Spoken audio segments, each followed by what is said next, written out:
এতিয়া 2026 চনত যদি আমি চাওঁ 26ৰ বিধানসভা নিৰ্বাচনত বাৰু হিমন্ত বিশ্ব শৰ্মাৰ কি হ'ব সবাতোকৈ ডাঙৰ কথাটো হৈছে যে 2026ত হিমন্ত বিশ্ব শৰ্মাৰ নমস্কাৰ সকলোকে স্বাগতম জনাইছোঁ 2026 আহি আছে ইতিমধ্যে এটা পূৰ্বৰ ভিডিঅ'ত মই কৈছিলোঁ যে 2026টো কেনেকুৱা হ'ব কি নিয়ম কৰিব লাগে আপোনালোকে সেই ভিডিঅ'টো চাব পাৰে মই ডেছক্ৰিপশ্যনত লিংকটো দি দিম কিন্তু 2026 ৰাজনৈতিক দিশৰ পৰা গুৰুত্বপূৰ্ণ ভাৰতবৰ্ষৰ কেইবাখনো ৰাজ্যত বিধানসভা নিৰ্বাচন আছে অসম পশ্চিম বংগ আৰু দক্ষিণৰ কেইবাখনো ৰাজ্যত আৰু আটাইকেইখন ৰাজ্যই অত্যন্ত গুৰুত্বপূৰ্ণ অসমৰ কথা যদি আমি কওঁ অসমত ইতিমধ্যে ৰাজনৈতিক পৰিৱেশ আৰম্ভ হৈ গৈছে সৰ্বভাৰতীয় স্তৰতো কিছু কুচকাৱাজ চলিছে তাৰে কিছু বিৱৰণী অসমৰ মুখ্যমন্ত্ৰী হিমন্ত বিশ্ব শৰ্মা লগতে গৌৰৱ গগৈ দেশৰ প্ৰধানমন্ত্ৰী নৰেন্দ্ৰ মোদী আৰু মমতা বেনাৰ্জী তেওঁলোকৰ সকলোৰে আমি ভাগ্য চাম আৰু সেই ভাগ্যখন কেনেকুৱা হ'ব 2026ত তেওঁলোকৰ বাবে অনুকূল নে প্ৰতিকূল আপোনালোকে এই ভিডিঅ'টোৰ জৰিয়তে অলপ আভাস পাব এয়া বেদিক নিউমেৰলজিৰ গণনা হয় আৰু সেই বেদিক নিউমেৰলজিৰ গণনা আমি বহু ক্ষেত্ৰত মিলা দেখিবলৈ পাওঁ সেয়েহে এই গণনাটো আপোনালোকৰ বাবে আগবঢ়াইছোঁ প্ৰথমে দেশৰ প্ৰধানমন্ত্ৰী নৰেন্দ্ৰ মোদীৰ অলপ কথা ক'ব বিচাৰিছোঁ মন কৰিব এটা কথা বহুত ৰাষ্ট্ৰীয় পৰ্যায়ৰ এষ্ট্ৰলজাৰে নৰেন্দ্ৰ মোদীৰ বাবে বৰ এটা শুভ দিন নহয় বুলি কৈ আছে আগন্তুক দিনবোৰ সেই ভিডিঅ'বোৰ আপোনালোকে হয়তো চাইছে তেওঁলোকে প্ৰায়ে বৰ্ণনা কৰে যে নৰেন্দ্ৰ মোদীয়ে এই তৃতীয় কাৰ্যকালটো সম্পূৰ্ণ কৰিব নোৱাৰিবগৈ অথবা কিবা কাৰণত তেওঁ প্ৰধানমন্ত্ৰী পদ এৰিব লগা হ'ব পাৰে কিন্তু মন কৰিব নৰেন্দ্ৰ মোদী সদায় ব্যতিক্ৰম ইয়াৰ পূৰ্বেও নৰেন্দ্ৰ মোদীৰ কথা বহুতখিনি কোৱা হৈছিল 2025তো নৰেন্দ্ৰ মোদীৰ বাবে বিপদ আহিব বুলি কোৱা হৈছিল কিন্তু ওলোটা হৈ গ'ল কাৰণ নৰেন্দ্ৰ মোদীয়ে সেইখিনি সাধনা মেডিটেশ্যনৰ জৰিয়তে সলাই দিবলৈ সক্ষম হয় মানুহে যিকোনো কাম কৰি ল'ব পাৰে যদি ভালদৰে ঈশ্বৰক সাধনা কৰে মেডিটেশ্যন কৰে সেই ছাতিৰ কামটো বহল ছাতিৰ ৰূপত কৰি ল'ব পাৰে সাধাৰণতে যি হ'ব লগা আছে হয় বুলি আমি ধৰি লওঁ কিন্তু যদি আপুনি নিজৰ জীৱনটো সলনি কৰে বেয়াবোৰ কাট খাই যায় ভালবোৰ আহি যায় তেনেকুৱা ধৰণৰ হয় আৰু নৰেন্দ্ৰ মোদীয়ে সেই কামটো কৰিছে নৰেন্দ্ৰ মোদীয়ে কি কাম কৰিছে প্ৰথম কথাটো হ'ল অসমকতো ভাল পায়েই বাৰু তাত কোনো দ্বিমত নাই কিন্তু অসমক বা উত্তৰ পূৰ্বাঞ্চলক ভাল পোৱাৰ আন এটা কাৰণ আছে আমি বাস্তু বিশেষজ্ঞসকলে এই বিষয়টো বিশেষকৈ আপোনালোকৰ সন্মুখত উপস্থাপন কৰিবলৈ ভাল পাম যে এখন ঘৰৰ যেনেধৰণে ঈশান কোণটো যদি খুব বেছি পাতল হয় মানে তাত যদি থাপনা থাকে তাত যদি পানীৰ টেংকি থাকে তেনেহ'লে ঘৰখনৰ বাবে ভাল দিন আহে বুলি কোৱা হয় ঈশান কোণটোত কেতিয়াও বেডৰুম হ'ব নালাগে ঈশান কোণটোত কেতিয়াও খুব বেছি সামগ্ৰীৰে ঠাহ খুৱাই থ'ব নালাগে পাতল কৰি ৰাখিব লাগে ঠিক একেধৰণে যিহেতু ভাৰতবৰ্ষৰ ঈশান কোণটো হয় অসম উত্তৰ পূৰ্বাঞ্চল এই কোণটোত যদি শান্তি আনিব পাৰে গোটেই দেশখনতে শান্তি আহিব আৰু সেই চৰকাৰখনৰ কাৰণে ভাল হ'ব সেইটো বাস্তু টিপছ দেশৰ প্ৰধানমন্ত্ৰীগৰাকীয়ে বৰ ভালদৰে প্ৰয়োগ কৰিছে আৰু সেই বাস্তু টিপছটোৰ সুফলো তেওঁ পাইছে দ্বিতীয়তে তেখেতৰ নামটো নৰেন্দ্ৰ মোদী পাছত শেষ হয় এনেও তেওঁৰ যদি আমি বেদিক নিউমেৰলজিৰ গ্ৰিডখন বনাওঁ তেনেহ'লে ৰুট নম্বৰ মানে যিটো তাৰিখত তেওঁৰ জন্ম হৈছে 17 ছেপ্টেম্বৰ 1950 চন 17 তাৰিখটোক আমি 1+7 যদি কৰোঁ 8 হয় মানে ৰুট নম্বৰ 8 আৰু 17/9/1950 যদি গোটেইটো গণনা কৰোঁ তেনেহ'লে ডেষ্টিনি নাম্বাৰ হৈ গৈ 5 মানে ৰুট 8 আৰু ডেষ্টিনি 5 এই দুয়োটাৰ কম্বিনেশ্যনক খুব ভাল কম্বিনেশ্যন বুলি আমি বেদিক নিউমেৰলজিত কওঁ মানে সেইফালৰ পৰাও নৰেন্দ্ৰ মোদীৰ বাবে ভাল যদিও তেওঁৰ নম্বৰ 8 নিগেটিভ হৈ আছে ছিংগল 8 আছে গ্ৰিডত কিন্তু তেওঁৰ ইনটিউশ্যন পাৱাৰটো বহুত বেছি 178 তেখেতৰ ক্ষেত্ৰত হৈ আছে আৰু 5 মাল্টিপল ৰূপত আছে মানে ডেষ্টিনি 5 যিহেতু হয় সেয়েহে মাল্টিপল ৰূপত থাকিলেও তেওঁৰ ক্ষেত্ৰত সেইটো বেয়া নহয়গৈ মানে অভাৰঅল তেওঁৰ গ্ৰেডখন বৰ সুন্দৰ গ্ৰেড তেখেতৰ ক্ষেত্ৰত যদি আমি চাওঁ খুব প্ৰেক্টিকেলো হয় সেইকাৰণে 19 আছে তেখেতৰ ক্ষেত্ৰত 19টোৱে খুব প্ৰেক্টিকেলক বুজায় আৰু তেওঁ বাস্তৱমুখী পদক্ষেপবোৰ গ্ৰহণ কৰে ইনটিউশ্যন 178 এই ইনটিউশ্যনটোৱে তেওঁক আগতীয়া ঘটনাৰ কিছুমান উমান দিয়ে যাৰ ফলতে তেওঁ মেডিটেশ্যন বা আন কেতবোৰ প্ৰাণায়ামৰ জৰিয়তে সেইবোৰক খণ্ডন কৰিবলৈ সক্ষম হয় মাল্টিপল 5টোৰ একো অসুবিধা নাই কাৰণ মাল্টিপল 5 যদিও আছে তেওঁৰ ডেষ্টিনি নম্বৰ 5 কাৰণে মাল্টিপল 5টোৱে তেওঁৰ ক্ষেত্ৰত কুফল পেলাব নোৱাৰে আৰু নামটোৰ ক্ষেত্ৰত ক'লোৱে নৰেন্দ্ৰ মোদীৰ নামটোত পজিটিভ ভাইব্ৰেশ্যন আছে সেইটো পাছতেই শেষ হৈছে কিন্তু 2022 পৰা 2027লৈকে বুধৰ মহাদশা চলি আছে নৰেন্দ্ৰ মোদীৰ আৰু সেই বুধৰ মহাদশাটোৱে অলপ অসুবিধা কৰিব কাৰণ 5 ট্ৰিপল টাইমত আহি যাব তেওঁৰ গ্ৰিডখনত যদিও তেওঁৰ ডেষ্টিনি 5 কিন্তু ট্ৰিপল টাইমত আহিলে এটা 5 নতুনকৈ যোগ হ'লে সেইটো অলপ হ'লেও তেওঁৰ ক্ষেত্ৰত অলপ উথল বা তেনেকুৱা ধৰণৰ পৰিৱেশ এটাৰ সৃষ্টি কৰিব পাৰে কিন্তু তেওঁ সেইটো মেনেজ কৰি ল'ব পাৰিব কাৰণ নৰেন্দ্ৰ মোদীয়ে সদায় সেই মেনেজটো কৰি দেখুৱাই আছে ব্যতিক্ৰম তেওঁৰ জীৱনৰ ক্ষেত্ৰত যিমান ভৱিষ্যতবাণী কৰা হৈছে গোটেইখিনিকে তেওঁ খণ্ডন কৰিবলৈ সক্ষম হৈছে তেওঁৰ এটাও বেয়া ভৱিষ্যতবাণী এতিয়ালৈকে ফলোৱা নাই আৰু 2026-27ত তেওঁৰ সূৰ্যৰ অন্তৰ্দশা চলিব, মানে নাম্বাৰ 1 মাল্টিপল হ'ব। আৰু সূৰ্যৰ অন্তৰ্দশা নাম্বাৰ 1 মাল্টিপলটোৱে তেখেতৰ খৰচ পাতি বঢ়াব পাৰে, কিছুমান অসুবিধাৰ সৃষ্টি কৰিব পাৰে। মুঠতে 2026-27 একাংশ এষ্ট্ৰলজাৰে যেনেধৰণে কৈছে নৰেন্দ্ৰ মোদীৰ ক্ষেত্ৰত অলপ কিছু পৰিমাণে বেয়া হ'ব পাৰে, কিন্তু পুনৰ কওঁ নৰেন্দ্ৰ মোদীয়ে বেয়াটোক কিন্তু সদায় ভাল কৰি দেখুৱায়। তেওঁ এগৰাকী ব্যতিক্ৰমী ব্যক্তি আৰু তেওঁৰ নিচিনা ব্যক্তি হ'বলৈ বহুত কঠিন সাধনা কৰিব লগা হয়। এয়া আছিল নৰেন্দ্ৰ মোদীৰ কথা। যদিও প্ৰত্যাহ্বান থাকিব, কিবা প্ৰকাৰে নৰেন্দ্ৰ মোদীয়ে সেই প্ৰত্যাহ্বানবোৰক হেলা ৰঙে আঁতৰাব পাৰিব। এতিয়া আহিছোঁ মই মমতা বেনাৰ্জীৰ কথা। মমতা বেনাৰ্জীৰ কথা কৈ লৈছোঁ, তাৰপিছত মই হিমন্ত বিশ্ব শৰ্মাৰ কথা ক'ম আৰু গৌৰৱ গগৈৰ কথা ক'ম। বেদিক নিউমৰলজিত মমতা বেনাৰ্জীৰ মই গ্ৰিডখন বিচাৰিছিলোঁ, কিন্তু পশ্চিমবংগৰ একাংশ বন্ধুৱে ক'লে যে সঠিক গ্ৰিডখন আমাৰ হাতত নাই, বা মমতা বেনাৰ্জীও হয়তো নিজেই তেওঁৰ লগত ৰখা নাই। যদিও ইণ্টাৰনেটত বিভিন্ন গ্ৰিড তেওঁৰ পোৱা গৈছে, ডেট অফ বাৰ্থ তেওঁৰ পোৱা গৈছে, কিন্তু সেইখিনি 100% শুদ্ধ বুলি ক'ব নোৱাৰি। যাৰ বাবে মই তৃণমূল কংগ্ৰেছৰ যিখন কুণ্ডলী সেইখন লৈছোঁ। তৃণমূল কংগ্ৰেছৰ জন্ম হৈছিল 1 জানুৱাৰী 1998 চনত।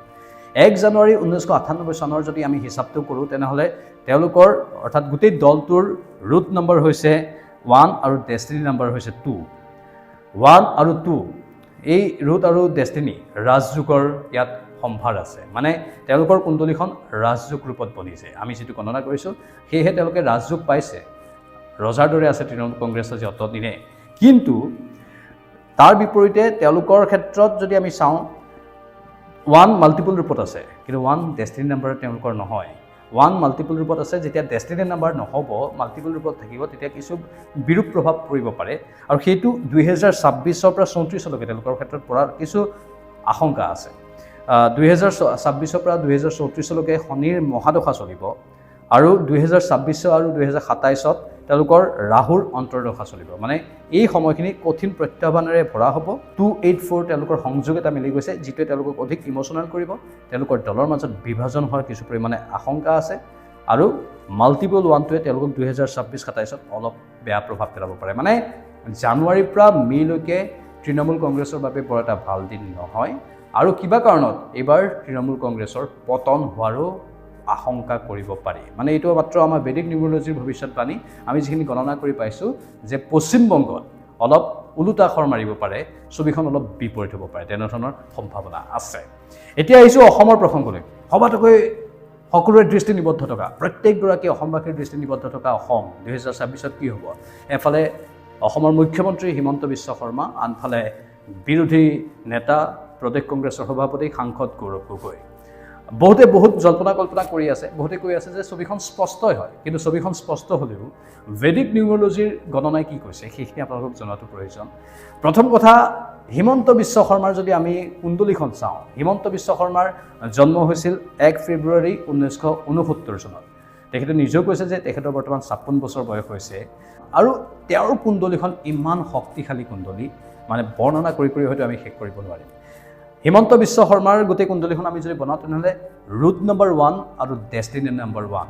এটা বেদিক নিউমৰলজিত কথা আছে যে যদি মাল্টিপল 1 থাকে, কিন্তু ডেষ্টিনিটো যদি 1 হয়, সেই ব্যক্তিজন ৰজা হয়, যিটো হিমন্ত বিশ্ব শৰ্মাৰ ক্ষেত্ৰত হৈছে। তেখেতৰ কুণ্ডলীখন দেখুৱাইছোঁ, ৰুট নম্বৰ 1, ডেষ্টিনি নম্বৰ 1। তেওঁ বেছিক কুণ্ডলীখন আপোনালোকে চাওক, বেছিক গ্ৰিডখন, তো তাত মাল্টিপল 1 আছে, কিন্তু তেখেতৰ ডেষ্টিনি নম্বৰ 1, মানে গোটেই সংখ্যাবোৰ 1 ফেব্ৰুৱাৰী 1969 গোটেইকেইটা গণনা কৰিলে 1 ওলাই গৈ শেষত। আকৌ জন্ম তাৰিখটো তেখেতৰ 1। সেইটোৰ হিচাপত চাবলৈ গ'লে তেখেতৰ বাবে কেৰিয়াৰত বহুত উন্নতি দেখুৱাইছে। যাৰ এনেকুৱা ধৰণৰ মাল্টিপল 1 থাকে, সেইসকল যদি ডেষ্টিনি নম্বৰ 1-ৰ অধিকাৰী হয়, তেনেহ'লে তেওঁলোকে কেৰিয়াৰত দুপে উন্নতি কৰে, যিটো হিমন্ত বিশ্ব শৰ্মা ডাঙৰীয়াই কৰিছে। ইফালে তেখেতৰ লগত 6 নম্বৰটো আছে, মানে শুক্ৰৰ নম্বৰ, লাক্সাৰীৰ নম্বৰ, বিলাসিতাৰ নম্বৰ। 2 নম্বৰটো আছে গ্ৰিডখনত, যিটো 2 নম্বৰ পজিটিভ হয় তেখেতৰ ক্ষেত্ৰত, বহুত বেছি পজিটিভ, আৰু 2ৱে খুব বেছি পপুলাৰিটি দিয়ে, পাব্লিচিটি দিয়ে চন্দ্ৰই। আৰু তেখেতৰ গ্ৰিডখনত সেই 2 নম্বৰটো সদৰ্থক ৰূপত আছে, মানে নিগেটিভ ৰূপত নাই, পজিটিভ ৰূপত আছে। নম্বৰ 6টো পজিটিভ ৰূপত আছে, নম্বৰ 9ও আছে তেখেতৰ গ্ৰিডত, সেইটোও পজিটিভ ৰূপত। আৰু 1-ৰ কথা ক'লোৱেই যে ডেষ্টিনি নম্বৰ যিটো 1 হয়, সেয়েহে সিও পজিটিভ ৰূপতে আছে। মানে গোটেই গ্ৰিডখনে তেখেতৰ পজিটিভ, আৰু বাকী ঘৰবোৰ খালী হৈ আছে।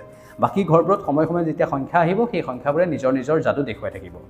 এতিয়া কেৰিয়াৰত বহুত উন্নতি, তেখেতে পাব্লিচিটি পাইছে নম্বৰ 2ৰ কাৰণে, লাক্সাৰী জীৱন পাইছে নম্বৰ 6ৰ কাৰণে, সফলতা পাইছে 1-ৰ কাৰণে, কেৰিয়াৰত ব্যাপক উন্নতি হৈছে। নম্বৰ 9 তেখেতৰ মানৱতাৰ নম্বৰ লৈ আছে, মানে মানুহৰ হকে কাম কৰাৰ নম্বৰ লৈ আছে, মংগলৰ নম্বৰ, আৰু সেই নম্বৰ 9টোৱে তেওঁক মানুহৰ বাবে কাম কৰিবলৈ উৎসাহ যোগাইছে। এতিয়া 2026 চনত যদি আমি চাওঁ, 26ৰ বিধানসভা নিৰ্বাচনত বাৰু হিমন্ত বিশ্ব শৰ্মাৰ কি হ'ব? সবাতোকৈ ডাঙৰ কথাটো হৈছে যে 2026ত হিমন্ত বিশ্ব শৰ্মাৰ সবাতোকৈ ভাল হ'ব।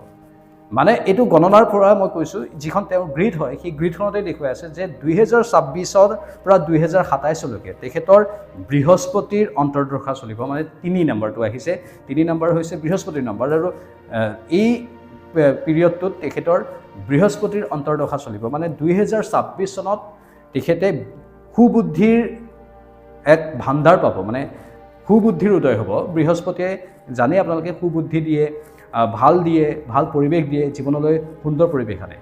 আৰু তেখেতৰ 1 ফেব্ৰুৱাৰীৰ পৰা 2027ৰ 1 ফেব্ৰুৱাৰীলৈকে সুবুদ্ধিৰ উদয় হ'ব, কাৰণ বৃহস্পতিৰ অন্তৰ্দশা চলিব। আৰু মহাদশা কাৰ চলিব? 2024ৰ পৰা 2029লৈকে বুধৰ মহাদশা চলিব। তেখেতৰ গ্ৰিডখন খালী হৈ আছে 5 নম্বৰ ঘৰটোত, আৰু তাত এতিয়া 5 নম্বৰ নম্বৰটো আহি যাব। মানে 2024ৰ পৰা 2029লৈকে জয় জয় ময় অৱস্থা হ'ব হিমন্ত বিশ্ব শৰ্মা ডাঙৰীয়াৰ।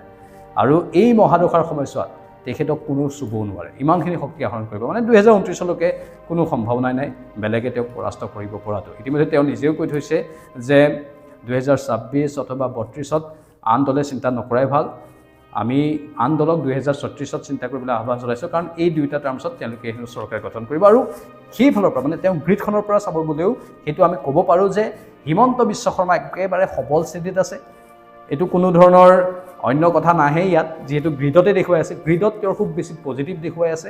আৰু 2026ৰ পৰা একেবাৰে 29লৈকে আমি ধৰি লৈছোঁ হিমন্ত বিশ্ব শৰ্মাৰ জয় জয়ময়। মানে এইবাৰৰ নিৰ্বাচনত হিমন্ত বিশ্ব শৰ্মা ডাঙৰীয়াৰ জয়ৰ সম্ভাৱনাই সবাতোকৈ বেছি।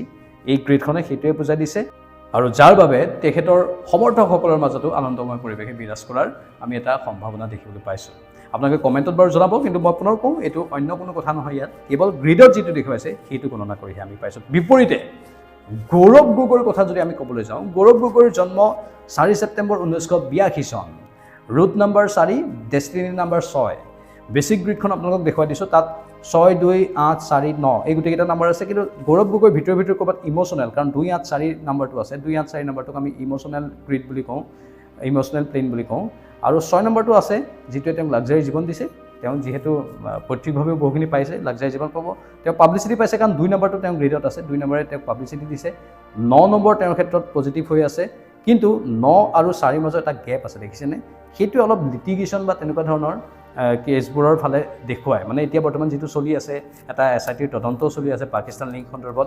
সেই 9 আৰু 4ৰ মাজত 5টো যে নাই, 9, 5, 4 থাকিলে কথা নাছিল, কিন্তু এইটো 9 আৰু 4 হৈছে। এই মাজত যে গেপটো আছে সেইটোৱে লিটিগেশ্যন, কোৰ্ট কাছাৰীৰ কেছ, হস্পিটেলৰ বাবে দৌৰাদৌৰি তেনেকুৱা ধৰণৰ এক ইংগিত দিয়ে। আৰু সেইফালৰ পৰা গৌৰৱ গগৈ অলপ সেইটোৱে মাইনাছ পইণ্ট দেখুৱাইছে। কিন্তু বাকী নাম্বাৰকেইটা চব ছিংগল নাম্বাৰ আছে, মাল্টিপল নাম্বাৰ একো নাই, সেইবোৰে পজিটিভ দেখুৱাইছে। অৱশ্যে নম্বৰ 8ৰ ক্ষেত্ৰত আমি ছিংগল নাম্বাৰটোক একেবাৰে পজিটিভ বুলি নকওঁ।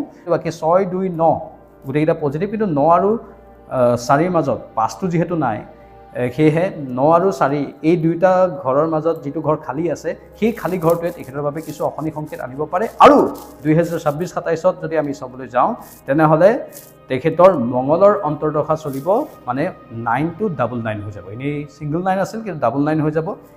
আৰু ইফালে 2024 পৰা 2027লৈকে বৃহস্পতিৰ মহাদশা চলিব। সেইফালৰ পৰা বাৰু ঠিকেই আছিল, কিন্তু যিটো অন্তৰ্দশা চলিব 2026-27ত মংগলৰ অন্তৰ্দশা, মানে 99 হৈ যাব। 99 হোৱাটো আকৌ নিগেটিভ তেওঁৰ ক্ষেত্ৰত, কাৰণ তেওঁৰ ডেষ্টিনি নম্বৰ 6।